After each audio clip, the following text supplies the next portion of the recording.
I want to introduce you to 5 artists who are continuing the push of abstraction into this new terrain in emotional ways, political ways, spiritually, and also structurally.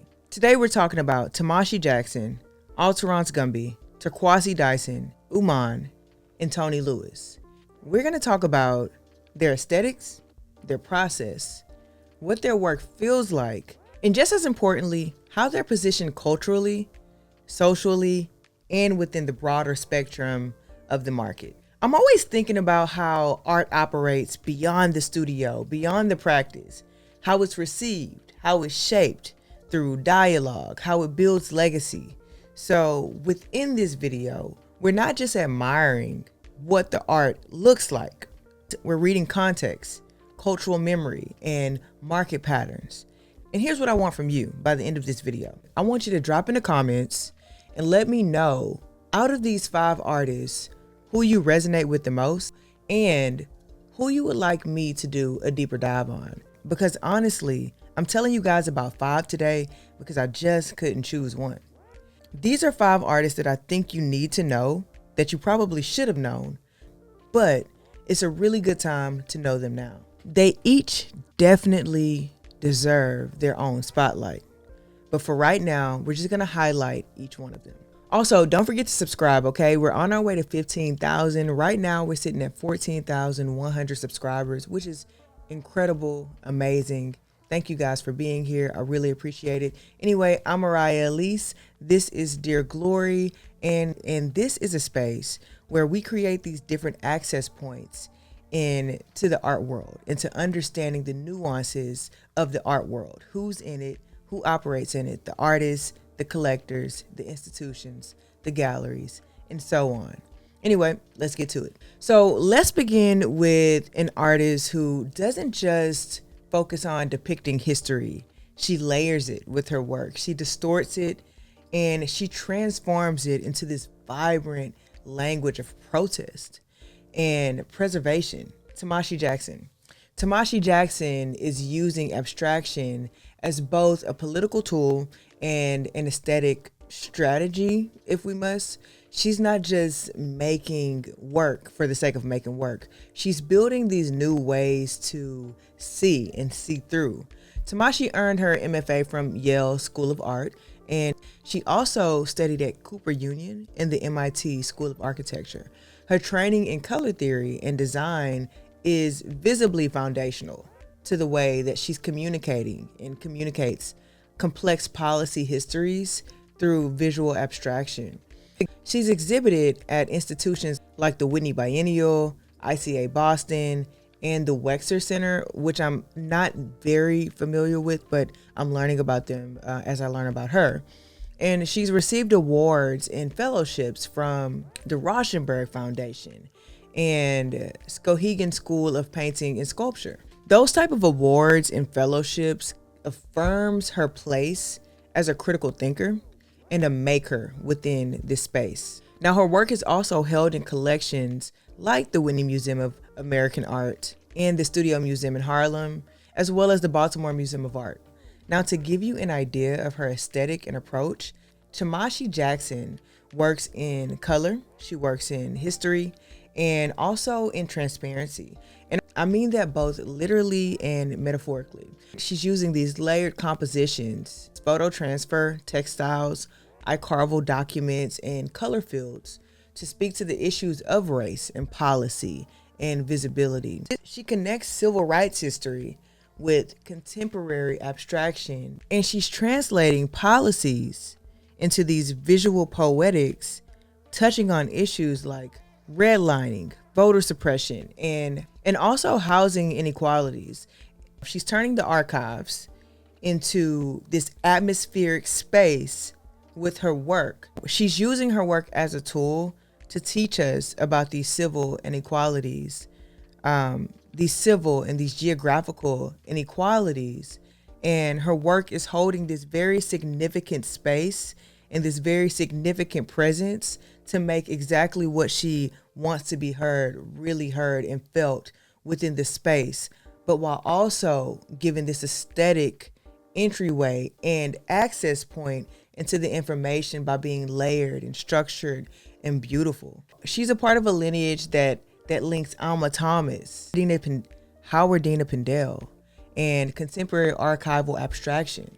I can think of a few emerging artists who are doing this right now, and it's really interesting. I think if I think off the top of my head, someone like Ambrose Murray is doing something quite similar, just in a different approach. Now, she's represented by Tilton Gallery.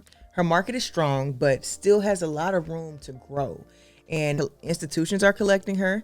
Institutions are showing her work. They're paying attention. Collectors are watching extremely close. She had an exhibition at the Parrish Art Museum in New York, where she continues her exploration of coastal communities and environmental justice. Here's one I'm really excited about. She's opened a show at the Contemporary Arts Museum Houston, curated by Ryan Dennis, which will further explore her engagement with Southern Black histories and policy through abstraction. I believe she's also preparing for a solo at Tilton in 2026. So prepare for that. I'm really excited about Tamashi Jackson. Really excited that Ryan brought her to the CAM. I'm really excited that Ryan's bringing her to the contemporary. I'm really excited that Ryan is bringing her to the Contemporary Arts Museum Houston, so I can go check it out. The museum is literally 10 minutes away from my house. Make sure you go follow me on Instagram, because I will be giving you guys probably a 60-second reel highlighting the exhibition. Anyway, let's move on to Alterance Gumby. Now, Alterance Gumby has been in many of my conversations lately. So many people are bringing him up. So many of the right people are championing him. Alterance Gumby is an artist whose entire practice feels like it's in orbit, to say the least. The way that he's constructing his work is with this crushed glass and resin and gemstones, creating these luminous surfaces that mirror star fields and cosmic debris. His paintings feel like entire environments. They're immersive, they're vibrating, and they're alive.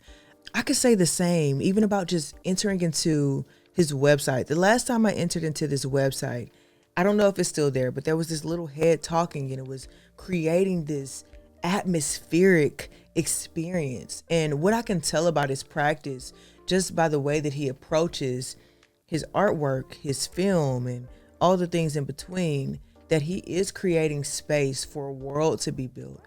And I can't wait to see 10 years from now what he's done with that. He holds an MFA in painting and printmaking from Yale, the Yale School of Art. He also holds a BFA from Hunter College. You guys have heard me talk about Hunter College before. That's where Demetrius Wilson just got his MFA from. But he began his studies at Dutchess Community College. And that background really matters, because you can see the mix of experimentation and discipline within his work. He's been awarded the Seebacher Prize from the Austrian American Foundation, and he's received the Robert Reed Memorial Scholarship. His resume includes residencies at the Rauschenberg Foundation and the Salzburg Summer Academy. He's in a few major collections, including the Allentown Art Museum and numerous private collections across the U.S. and Europe, and growing. And like I said before, I know some of the collections that he's in. I'm not quite sure that they want that information out there, but just hear me when I say he has some really amazing support around him. He has some people that really believe in him and that's pushing and help push his career. And if you guys have listened to me and been here before, you know that it takes the entire ecosystem to push you forward. It takes the residencies. It takes the collectors that really believe in you. It takes the museums collecting your work. And he seems to have a really good support around him within this ecosystem. Now, just to kind of get into his aesthetics and the approach, Gumby creates abstract surfaces that feel... He's working with this crushed glass and resin and gemstones. And he's producing paintings that recall starfields and cosmic dust as this material evidence of motion and energy and time. He's not exploring color in these materials as just a visual aesthetic or a visual approach or a visual experience. They're meant to be sensory environments. His work is intersecting Afrofuturism, color theory, and Black spiritual traditions. And he explores what it means to see and be seen.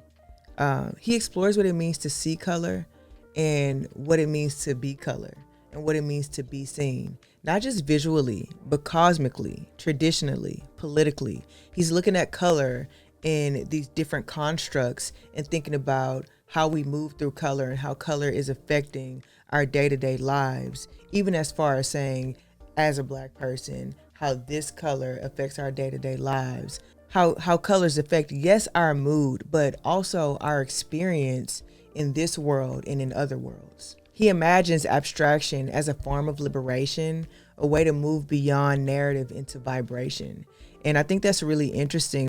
Quite a similar conversation to Kennedy Yanko. I think she goes to a different edge, but these conversations can sit in the same room. He's exhibited at the Allentown Art Museum, Friedman Gallery, Nicola Vassell Gallery. These spaces that are championing intellectually rigorous and materially innovative work. His recent shows are linking this celestial philosophy, kind of placing him in this conversation with Sam Gilliam or even Stanley Whitley. Now, his work is building a lot of momentum. His works have sold at auction for up to $40,000 and continue to attract curators and collectors seeking this future forward abstraction. Nicola Vassell Gallery has helped place his work in both private collections and museum contexts, and those are the kind of galleries that you want. So I'm glad to see him working with galleries that's actively pushing his career. Now, what does he have going on right now? Gumby recently closed his solo exhibition, Prince of the Far Rainbow, at Nicola Vassell Gallery in late 2024. And he's currently working on a documentary film exploring color as a cultural language. And he's also featured in the current group show, The Abstract Future at Jeffrey Deitch. I'm not traveling right now, so I probably won't see it, but it's a landmark exhibition of artists that are reshaping the trajectory of abstraction, and I'm really happy to see him within this conversation. Now, let's talk about Turquoise Dyson. I'm really excited to talk about her because I just learned about her, and to be quite honest, I'm still learning about her work. She's an artist who is approaching abstraction like an architect, like also a poet, and those are kind of juxtapying, right? And she's also approaching it like an activist. And she's doing this all at once. Her work is diagrammatic and it's really meditative. She earned her MFA from, again, Yale School of Art. You guys are seeing a pattern here. And she has completed residencies at Skowhegan, She has completed residencies at Skowhegan, the Graham Foundation, and the Lower Manhattan Cultural Council's Workspace program. She's also the founder of Studio South Zero, which is a solar-powered mobile studio exploring climate, race, and geography. I find that to be really interesting. Her work is included in the permanent collections of the Whitney Museum and the Museum of Modern Art, as well as the Studio Museum of Harlem, as well as the Studio Museum of Harlem and the Smithsonian's National Museum of African American History and Culture. Now I want to dig into her work, her approach and her aesthetic. Dyson's work is architectural and diagrammatic, and I want you guys to think of geometric abstractions in black, often with mapping elements. Her structures feel engineered but also personal, very structured, very strongly postured, and also very cemented. She investigates spatial justice and how Black people move through and shape space. And her drawings and paintings feel like blueprints. They feel like plans, while her sculptures feel like destinations. And that's just my opinion. She's exhibited at Pace Gallery, the Venice Architecture Biennale, and the Drawing Center. Her work is a part of conversations on race and climate and land and geography, and how those things together shape experience, and really how our experience shape land. She's represented by Pace, who is a major player, as we all know, and her primary market is really strong. It's institutionally grounded. Her demand is growing, and she's building an intellectual legacy alongside a really interesting commercial success. And that commercial success was really cemented as she just opened her design at the Metropolitan Museum of Art during the Met Gala. Now, what does she have going on? Well, I just told you. Turquoise Dyson created the conceptual design for the exhibition Superfine Tailor in Black Style at the Metropolitan Museum of Art on view, which is on view at the Met, 5th Avenue from May 10th through October 26th, 2025. So if you're in New York, go ahead and check that out and let me know in the comments what you think about it.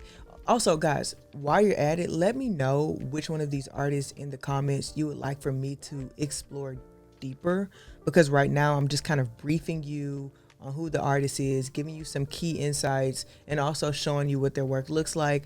But if there's someone in here that you find yourself really drawn to, let me know in the comments who that person is. If someone gets more votes than the other, then I'll do a deep dive on that artist. Anyway, the works at the Met, they'll be realized by the Met's design department and SAT3, or it might be SAT3 studio. I'm not sure. I'm not familiar with them.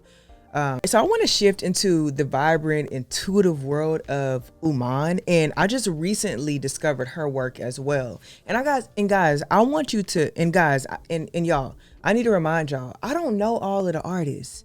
And I have to continue to remind you guys that. So I am constantly on this discovery with you guys. So sometimes I find an artist, I really love them, and I present them to you all after I've done all of the research, right? I give you guys all of the research that I've just learned. And I think it's important for me to say that because I find myself in conversations with folks sometimes and they like want me to know the artist that they're talking about. And I think sometimes people get a little surprised when I don't, but there's so many artists, there's no way I can know about everyone. So just excuse the fact that I'm always learning and I'm always open to learn, even if we're talking in person and you tell me about an artist.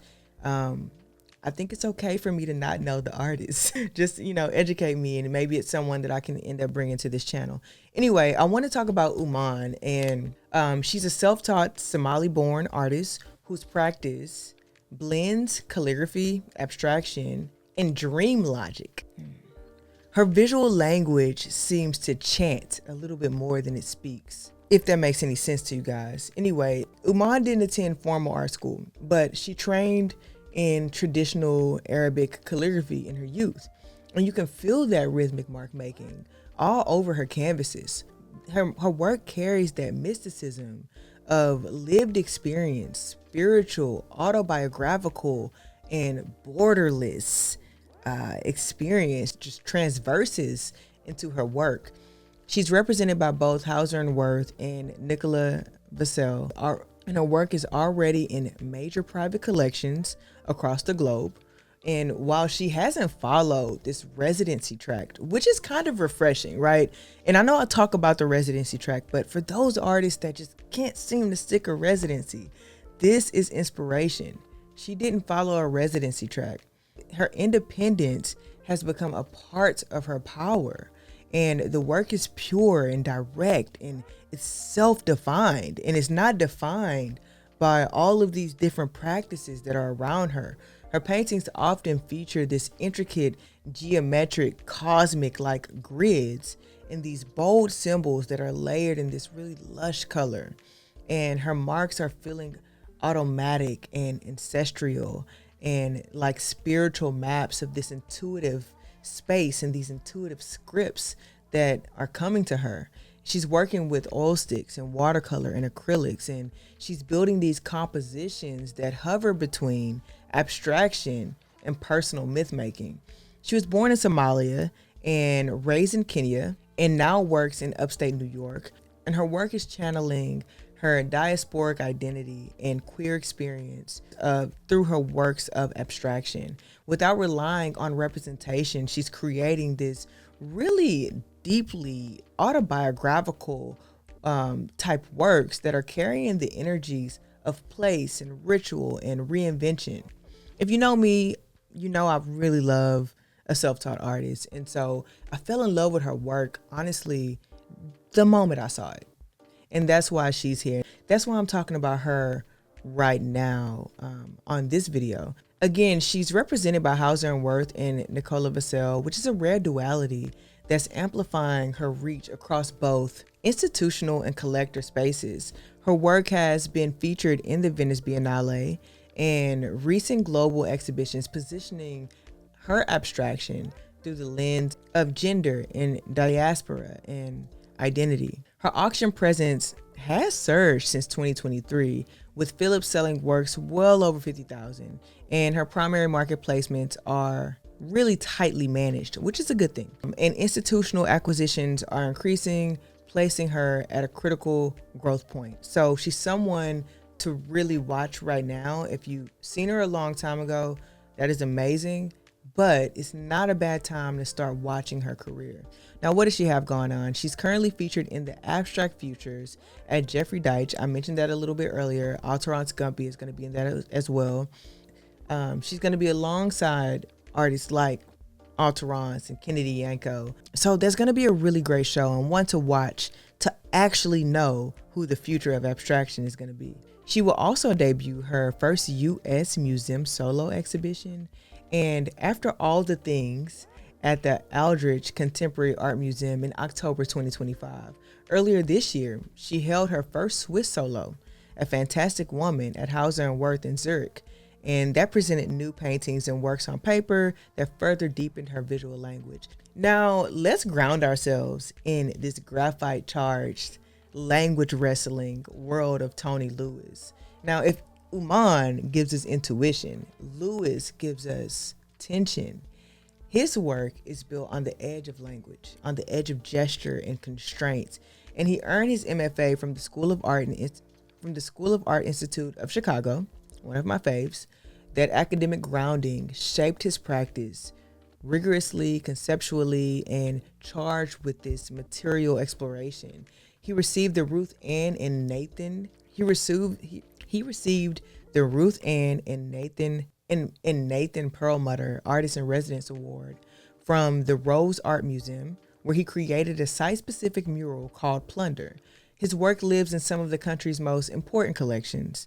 MoMA, the Art Institute of Chicago, MCA Chicago, Hirshhorn, the Menil. I met Beyonce at the Menil. One of the best moments of my life. Studio Museum in Harlem, Albright Knox, and the Dallas Museum of Art. That kind of institutional support isn't just impressive. It tells you that his work is here for the long haul, and that it's respected and appreciated. Now, as far as his approach and how his work looks, the aesthetics, Tony Lewis works with graphite, rubber bands, and language. His drawings feel like battlefields, stretched, erased, rewritten. His work is abstract, but still very, very personal, and he manipulates this material like he's trying to make it speak. He questions the violence and vulnerability of communication, especially for Black men. His work explores censorship, code switching, and the power of the written word. Solo shows at the Hirshhorn and Blum and Poe, which I believe is now just Blum, no longer Blum and Poe.